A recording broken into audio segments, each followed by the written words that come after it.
This is Morten from English TV. I have the pleasure of, in just a few seconds, to talk to a guy called Aric. He is a keynote, he used to be, or was a keynote speaker earlier today at an event here that was held by Fujifilm in the wonderful Hyatt Hotel here in Düsseldorf. Aric, good to see you. Yeah. I mean, talking to you before the camera was turned on for maybe just 15, 20 minutes, I guess that we could start anywhere basically, right? Yeah. It could be travel, it could be experience, it could where we origin from. But I heard that the keynote that you spoke about here was, I mean, okay, let me play a game with you. I have heard that this ChatGPT, that should be super nice to have. I want it. I want it in my cars, I want it in my cameras, I want it in my televisions, I want it everywhere. Yeah, you're not alone. I think everyone wants it, and I think that's the big problem that we have today. I mean, we live in this blink reality that is it's a swamp of buzzwords, and it's designed. I also want IoT and AVT and sorry.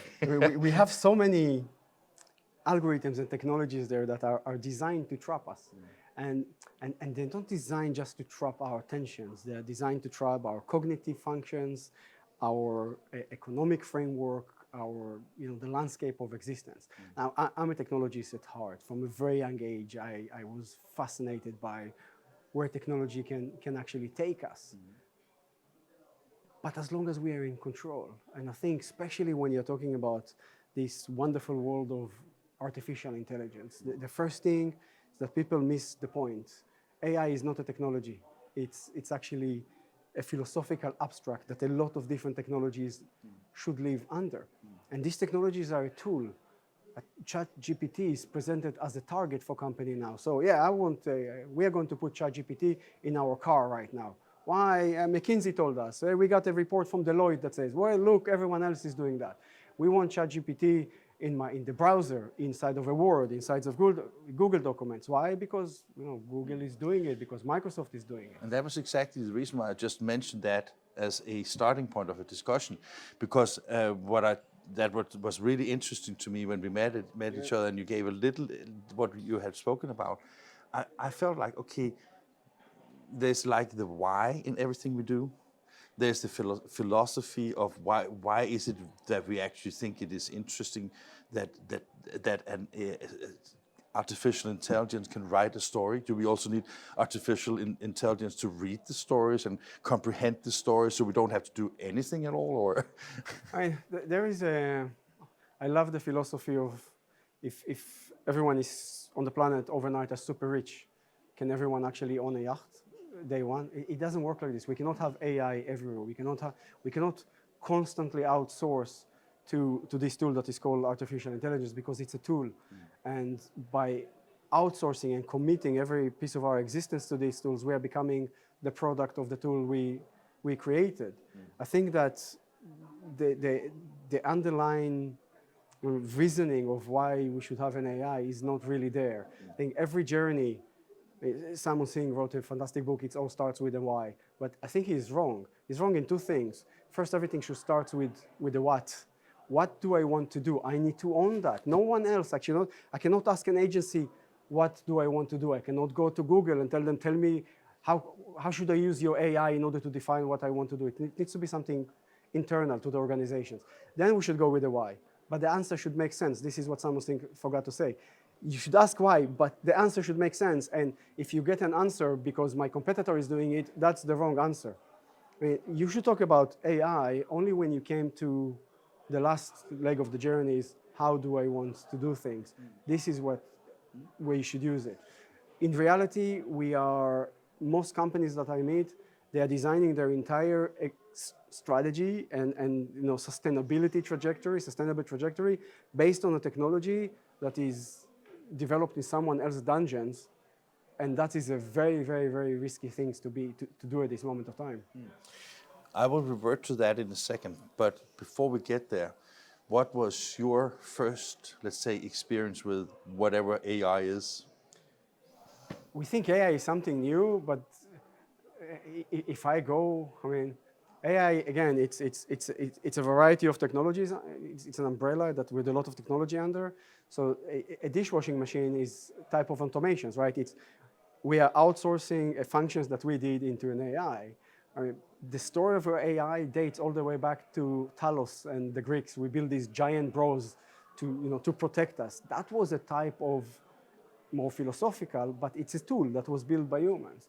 So I think automation and fast tracking is really not something new. We have been interacting with it on daily basis, dishwashing machine, laundry machines. I mean, horses automated our movement if you really think about it. For the first time, we get enough computation powers that we put in our pockets and we're running algorithms on this computation power that is directing our decision-making process. So we have cognitive, emotional, and intellectual processes that are being outsourced to algorithms. I think that's what we should focus about. I agree with you, but one of the things I can't help think about that is because I remember, I think it's maybe only a little bit more than a year ago when you saw, let's say, the ChatGPT and OpenAI that really opened the eye to how computers and AI could, I don't know even if helping is the right word, but do a lot of the things that we normally would use other kind of means to do. And it's one of the reasons why I find it very interesting also to discuss this is because one of the biggest consequences of AI as it is starting to be formulated right now is that in the past it was always low-level labor that it was replacing.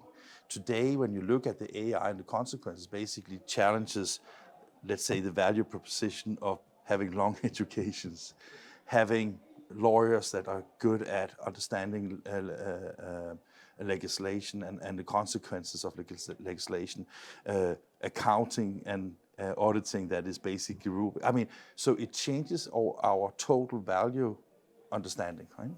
Yeah, I mean, if everyone can stop for a few minutes a day and close their eyes and imagine that they are standing on the banks of the Rubicon, the same Rubicon that Julius Caesar crossed, and look on their left side, and next to the left side stands technology. The first one to cross the Rubicon will determine the trajectory of humanity, of society. If we cross it alone without technology, we leave technology behind, we get more of the same. If technology crosses, well, we do get super intelligence, then we are not on top of the food chain. My question is, how do we join with technology to cross the Rubicon together? It's the partnership that is not really defined today.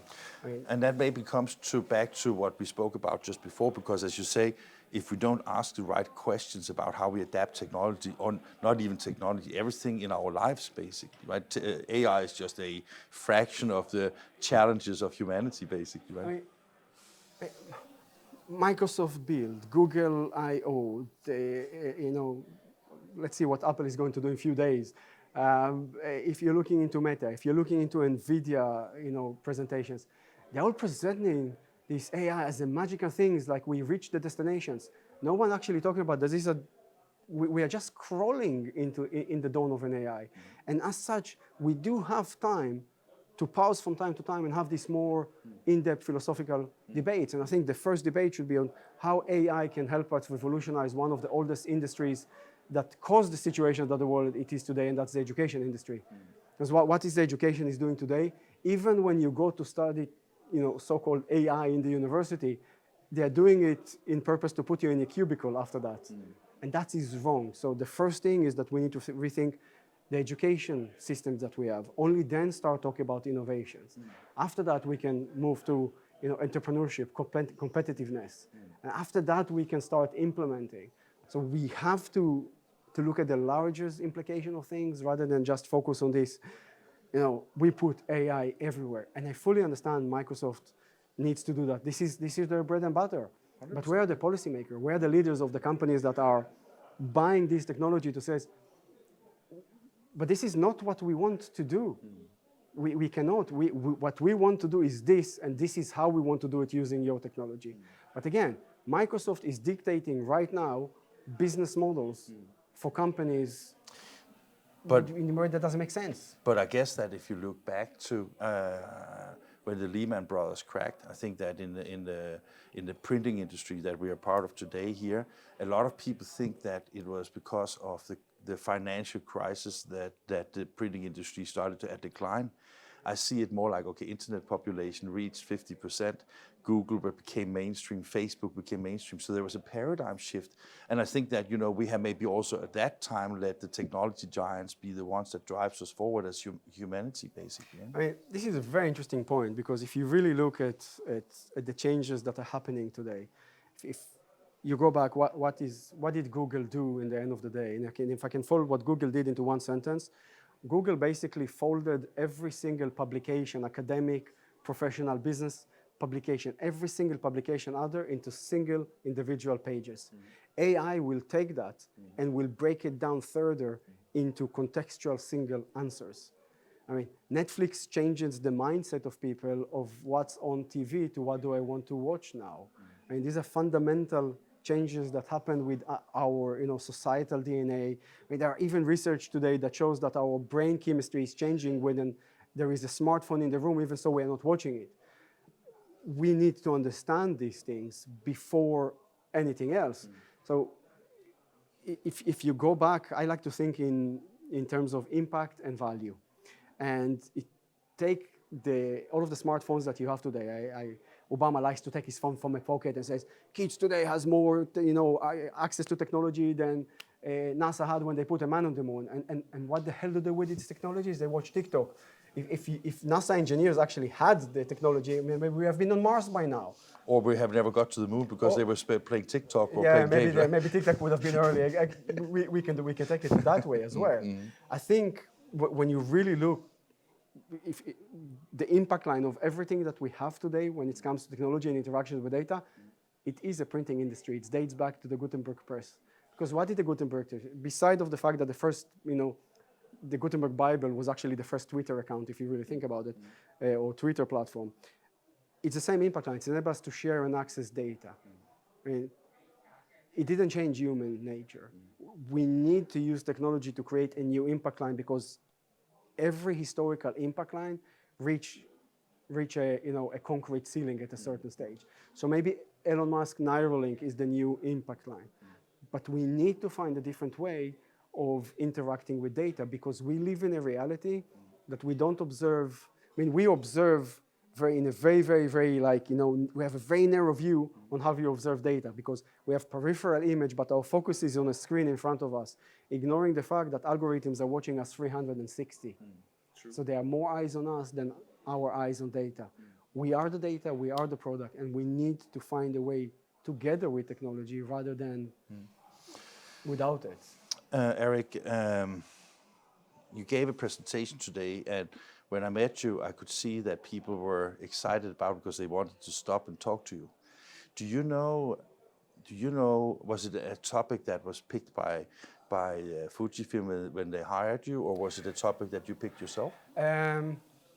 Usually when I first engaged with Fujifilm, I have to say I was very excited, because it's one of these companies that I study even before. Simply, I stumbled about innovating out of crisis. The former CEO of Fujifilm, the book he wrote, and everyone is talking about the Kodak moment because it's a failure, but no one is talking about the Fujifilm moment, which is a moment of success. So I think that intrigues me a lot.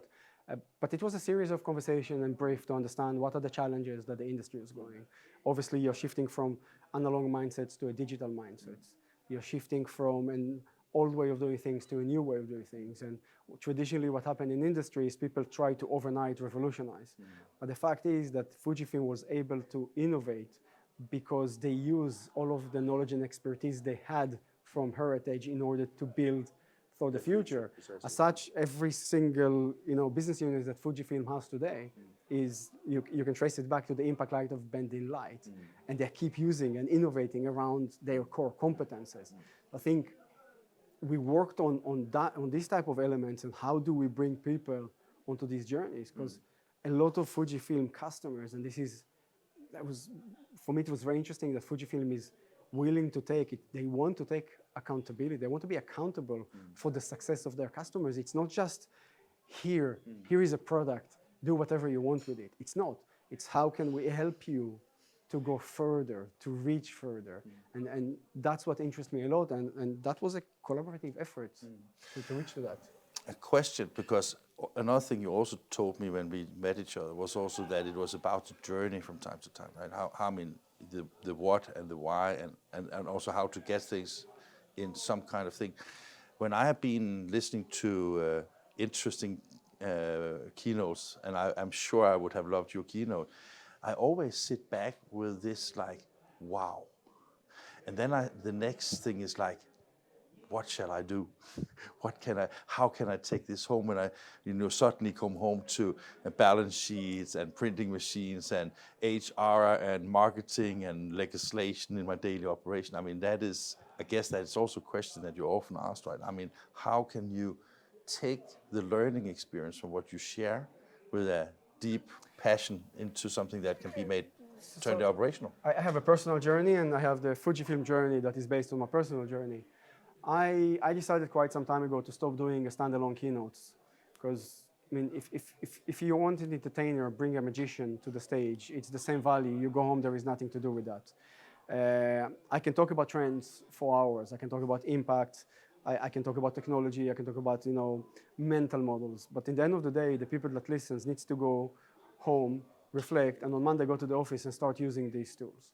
So what Fuji agreed to do is for us to put a call for action and to actually invite customers to engage with them on a co-creation journey when Fuji can leverage all of their knowledge of expertise of innovating out of crisis, alongside couple it with the success stories of their customers, and co-create a business application library that you can take everything you heard in not just mine, but the other keynotes as well, and co-create with Fuji based on that moving forward.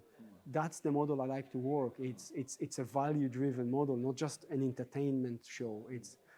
Let's translate it into tangible steps that can help Fujifilm customers to, we're not talking about disrupting their business model. Can we increase your bottom line, your revenues by 3 to 5% in the first 6 months? Because then, we did 10%, and then we're going to the exponential growth. And Fujifilm, they have the guts of actually engaging that way. And for me, that's extremely fulfilling experience. Last question. Who is Aric? I mean, we are watching now Games of Thrones for the second, third time, I think. And I will take Arya approach and says, no one. Surely. So talking to an avatar? Yeah, I wrote once I tried to change the world, today I try to change myself. I mean, so it's also a personal journey, or? It is a personal journey. It's my wife and I, we raised 4 kids. None of them is home right now. The youngest one is leaving now. She's going on a few months trip in Europe and then university. We try to live quiet. I don't like to live in a world where you need a lot to have a little. I like to build a reality where I need a little so I can live a lot. And I have a certain type of philosophies that drive me, and I don't compromise on moral values. I don't go to places that ethical beliefs, put me in risk. Really to live simple and to offer what I have on the table. I try to be driven by, I always said it's simplicity, honesty, intellect, and transparency. And in all of the presentation pitch that I do, you see there is a bull taking a crap, there is a sign on it, no bullshit. And that's, if you really think about simplicity, honesty, intelligence, it spells shit. So it's no bullshit. It's what you see is what you get. And it's to give everything you have, and it's up to people to pick it up. So it is no one. I don't have any inspirations to manage people.